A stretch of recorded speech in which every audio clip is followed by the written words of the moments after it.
Dans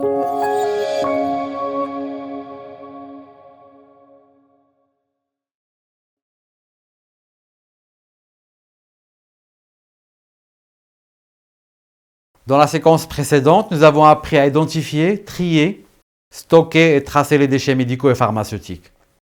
Mais la gestion durable ne se limite pas à connaître les bases réglementaires et les recommandations de bonnes pratiques.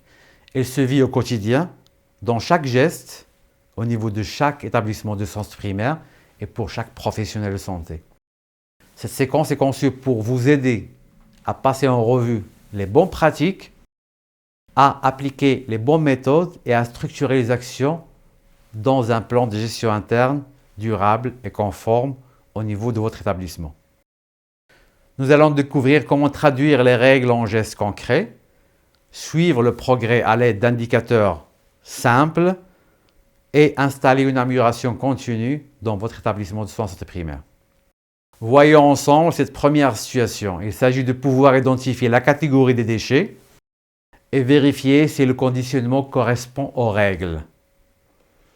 Je vous rappelle le codage couleur, le rouge pour les déchets infectieux, le jaune pour les déchets piquants et tranchants, le marron pour les déchets chimiques ou pharmaceutiques, le noir pour les déchets ménagers non dangereux et le blanc pour les déchets anatomiques.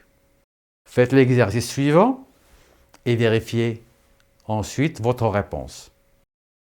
Une autre situation pour identifier les bonnes pratiques et les erreurs à éviter. Faites l'exercice, ensuite vérifiez vos réponses. Passons maintenant aux outils de gestion de la traçabilité au niveau de l'établissement de soins. 3 outils sont recommandés pour assurer cette traçabilité. Premièrement, l'étiquetage des sachets et des conteneurs qui doit comprendre la catégorie, la date et le service producteur. Deuxièmement, c'est le registre interne qui note la nature, les quantités et la destination des déchets. Troisièmement, c'est le bordereau de suivi signé par le producteur, le transporteur et l'éliminateur. Voyons maintenant un cas inspiré de votre quotidien. Partons au centre santé Al-Amal.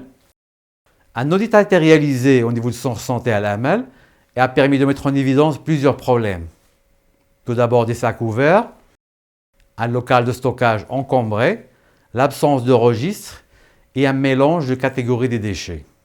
Choisissez parmi les mesures de la liste suivante celles à mettre en place pour redresser la situation. Cette auto-évaluation est un outil d'apprentissage progressif.